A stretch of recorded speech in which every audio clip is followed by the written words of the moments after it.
হ্যাঁ, আমি বর্তমানে হেমায়তপুর না?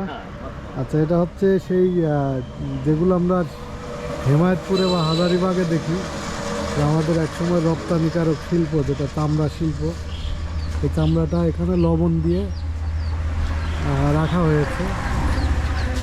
দেখা যাচ্ছে আসলে এগুলো এই শিল্প চামড়া লবণেই চামড়াটা মানে ভালো থাকে না? একমাত্র চামড়া জানি লবণ।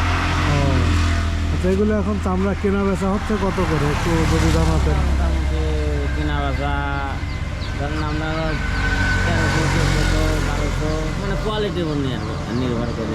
গরু বা মহিষের চামড়া এরকম? গরু মহিষের চামড়া বর্তমানে আরও 100 বাড়তি, গরুরও 100 করে বাড়তি হয়েছে। আগে যেমন ঈদের মিদি ধরেন চামড়া নিতই না, মানে 800, 900, মানে মেলা টেকা লস। আগে তো অনেক মানুষ ফেলেও দিত রাগ করে, মানে মানে আসলে লস। এইবারেও ধরেন 30 লাখ টাকা চামড়া বেশি, তাও 1.5 লাখ টাকা লস। তাহলে তো এই ব্যবসায় আসলে ব্যবসা মানে একদম অভক্তি উঠে গেছে। এইভাবে আর নেই। এই ব্যবসাগুলো আসলে এখন বড় টাকা আলাদের হাতে চলে গেছে, সিন্ডিকেটের ব্যবসা হয়ে গেছে। এরা এখন যা করে তাই।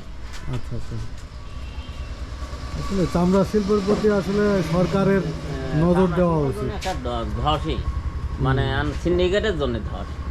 আসলে তো চামড়ার দাম, চামড়ার তো কম না। না, জুতা স্যান্ডেল কোনো কিছুই দাম কিন্তু কমে না, বাড়তেইছে। একটা জুতা কিনতে গেলে 3000, 4000 নিচে হয় না, হ্যাঁ, 5000ও লাগে। একটা সামান্য পকেট মানি ব্যাগ কিনতে লাগলে 1000-1200 টাকা লাগে। এই কাঁচামালটারই এখন কোনো কদর নেই। না, আমরা চাই যে এই চামড়া শিল্পটা একটু কদরে উঠে আসুক। এটা দেখতে পাচ্ছেন, এটা হচ্ছে গরু মহিষ, এই ধরনের প্রাণীর চামড়া একটা লবণ দিয়ে, অতিরিক্ত লবণ দিয়ে এটা ফ্রিজ আপ করা হয়েছে। এগুলো মানে অনেক বড় না, ওইগুলো ছোট? এই মিডলটা ছোট, আর ওইগুলো বড়, এইগুলো বড়। আচ্ছা আচ্ছা, কোয়ালিটি আছে, ভালো কোয়ালিটির চামড়া।